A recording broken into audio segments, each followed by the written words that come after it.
Undisputed. Here we go. Good morning, everybody. Welcome into Undisputed. I'm Jen Hale, alongside Skip Bayless and Shannon Sharp. Hi, guys. How are we today? Good morning, good morning. Well, wonders never cease. Would you believe LeBron and the Lakers are finally a road favorite tonight? It took forever, but they're finally a favorite by 2 points over an Indiana team that came from 17 down to beat them at the Crib back in November. Let's talk about that law firm. Wow. And I saw Joel Embiid finally beat the Magic. Huh. Finally. Wait, are we talking about the same Magic who have beaten the Celtics three times? Whoa. 3 times Did already. they beat Joel Embiid? Once, but they beat everybody. Beat the brakes off them. They beat Golden State twice. They beat Dallas. They beat Phoenix. Did they beat Go James? Yeah. Did they beat Go James? No, we blew the doors off them. Can't even remember In that. front of a sold-out Let's crowd. do this, Oh, yeah. guys. Yeah, you remember. Oh, that's one of the rare Got some- road We're gonna wins that you- unpack- Indy tonight, too. Got something for Indy. All things NBA, gentlemen, I promise. But let's start with that huge news from yesterday morning on the football field. One, Tom Brady announcing his retirement. Jeff Tarlington is now reporting that in Brady's mind, his options were to either retire or return to the Buccaneers. He's also reporting that Brady felt exhausted at the end of the season and left everything he had out on the field. Shannon, what do you make of Darlington's report? Brady wasn't returning to Tampa. Skip, he couldn't win with what he had. You told me his offensive line wasn't good enough. You told me Mike Evans and Chris Godwin wasn't good enough. You told me the running game lacked. So why would he Well, it return? didn't lack. It was dead last. Okay, so what were they going to do in the offseason? Make a trade for Trent Williams and Zach Martin and then sign Josh Jacobs in free agency? Or maybe they can make a trade for Tyreek or get some younger, faster receivers. So why would he return? We saw Tom Brady bolt New England when he realized he didn't have enough talent offensively. Although I think he got pushed out. Well, there. he didn't go fighting and screaming, did he? Like, okay. No. So I'm just trying to figure. He realized it now, Skip, what you started to see, the fact that you said, well, I would hate to see him go be a mercenary because it was going to require more and more talent on the offensive side just to get Tom Brady to do what he routinely did with lesser-tier receivers, with lesser-tier offensive line. So why would he go back at 46 and be behind a beat-up, bad offensive line when he couldn't get it done at 45? And so what? If Chris Godwin and Mike Evans, are they going to get faster, Skip? No. Are they going to run different routes? No. So Byron Leftwich got fired. So how do we know you're going to get an offensive coordinator that's going to be better than what Byron Leftwich was? Somebody they're going to have to learn. This is what Tom likes to call on first down, second down, third down. This is what he likes to call in this area of the field. That is this true. down and distance. I agree. So it takes time for you to figure out what a guy likes. So, Skip, look. I'm not saying that Jeff Darlington is wrong, but I just don't believe Tom Brady was going back to Tampa. I think the point is it was Tampa or nothing. Right? I believe it was nothing. Okay, I believe retirement was his only option, considering how bad it went in Tampa, given what was there in Tampa. Skip, how are they going to get better when they're damn near probably $50, $60 million over the cap to begin? At least 25, 30. I agree. And by the way, you first guessed this. You said you're paying a whole lot of money to players who have been around for a long time, and you might effectively be paying them for what they did instead of what they can do going forward. But they was hell-bent, Skip, on bringing. No team had ever brought back all 22 starters from a Super Bowl winning team. Ever. And to your credit, you said be careful. Be careful doing that, Skip. Okay. And so for me, I think it was nothing. I think retirement was the only option unless he left and went somewhere else, and he got with a team that had more talent, substantial upgraded talent than what he had at Tampa. Like when he left New England, the talent on the offensive side of the football was substantially better than what he had in New England. And the defense was younger and better than what he had in New England. I agree. So unless he goes to a situation that was a la Tampa 2-3 years ago, Skip, I just didn't see it working out for him. I believe this was the best option for Tom Brady, which was to retire. Because here's the thing, Tom. I don't care how great you are at a sport. You get too old to play football. You get too old to play basketball or baseball. You don't get too old to talk. Bring your butt on over here. Bring your butt on over here to Pico, Skip.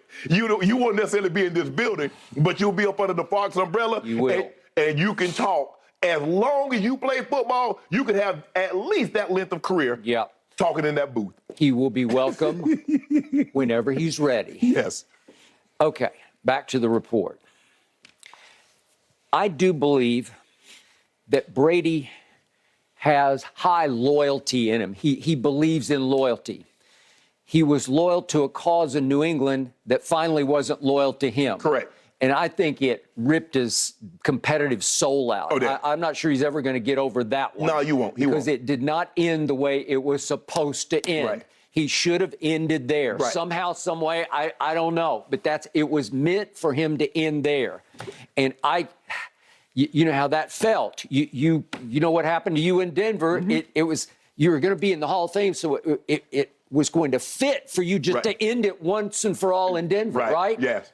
It doesn't work that way. Skip, remember we talked about LeBron? Yeah. When you invest so much in something and when it doesn't go your way, the relationship in New England, think about how much he invested. Then all of a sudden, somebody on the other end of the relationship didn't want him. Okay, and I believe he was it. He was the biggest reason by far that they were that they were a dynasty. Yes. Oh. And I think that's come clearer and clearer since he left. I can't fight you anymore. Okay. But the point was, I think Kraft is weighing, Tom's up there, and Tom was in the same, Kraft is in the same camp a whole lot of people, including you, were in, like, is Tom about to lose it? Is he about to fall off the proverbial cliff? Correct. This is the end of New England, because the last pass he throws in New England gets pick six by Logan Ryan, right? Who later became a teammate. I know, became a teammate. Okay, so it ended horribly in New England, given the fact that he's on his way to being the GOAT. Right. All right, so all of a sudden, many of the naysayers, many of the doubters are saying, Tom, it's time to go on home. You've been told by New England it's time for you just to go on home. Correct. And instead he says, no, I've got something left here. And we're kind of scouring the countryside saying, well, where exactly is he going to go? And nobody could see this coming except for him. Right. And I got to tell you, this was a genius move on his part. You got to give him credit, because I didn't see it, you didn't see it, nobody predicted it. Nope. He said, wait a second, that team down there, all the way down there in Florida, that team that went 7-9 last year, they're loaded. Central Florida. Wow. Wait a second. They got 2 Pro Bowl receivers, 2 guys who made the Pro Bowls. Right. Mike Evans, Chris Godwin made the Pro Bowl. Right. And wait a second.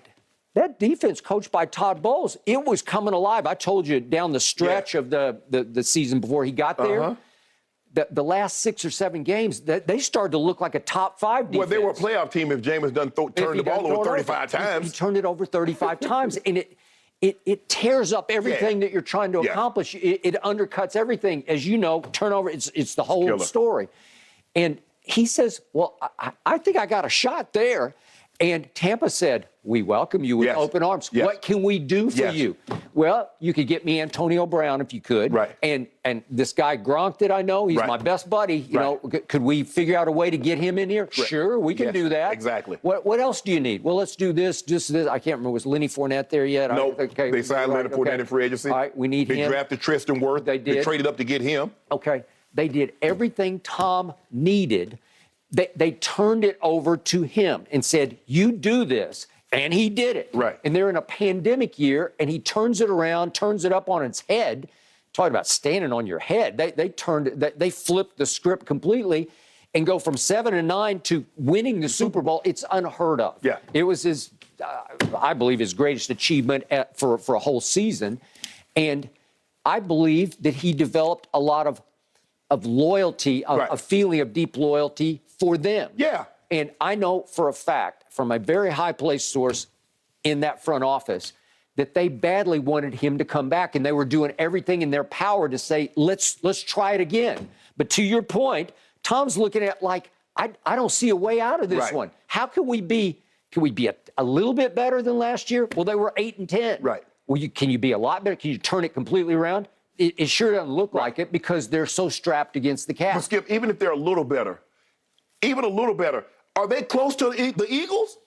Look at what the Eagles got. The Eagles are loaded, are set for years to come. Right, and that's the same Eagles team that just a year ago in the first round of the playoffs visited down there and had no chance. Yes. But they have arrived. Yes. Because the quarterback got a whole lot better than he was a year ago, you right? get A.J. Brown. Okay, you went and got A.J. Brown, and you got Hassan Reddick, and all of a sudden it clicked. It took off. Yes. Bradbury's a big addition. All of a sudden, they're way better than they were, and they've come of age because the quarterback arrived. Yes. Okay, so Tom's looking at that saying, we can't deal with that. Right. We can't suddenly flip some new switch here. But he did have loyalty to them, and I stand by what I said right out of the box yesterday, as you just alluded to. Right. if you look around and you say, I think I'll go to the Raiders or maybe to San Francisco for one last hurrah year, it looks bad on your resume because it looks like you're just ring chasing, like desperately ring chasing. Right. I'll try there. Right. I'll try there. And you come across as the ultimate late career mercenary. Right. And that mercenary is the operative word here because it looks bad. Yes. And I don't know if he had it in his system to start over. It's hard, as you know, it's hard to just start over. Right. We came out here, what are we up to now? It was 7 years ago. 7 years ago. Yep. And we had to start over, and it takes a whole lot of energy out of you, which brings me to Jeff Darlington's second point, that insiders are saying that Tom was emotionally exhausted from the divorce and the fallout through the rest of the season. Well, I kept telling you, he just went through and finalized a divorce in the middle of a football season. I can speak on my little tiny level here. I went through one once upon a time.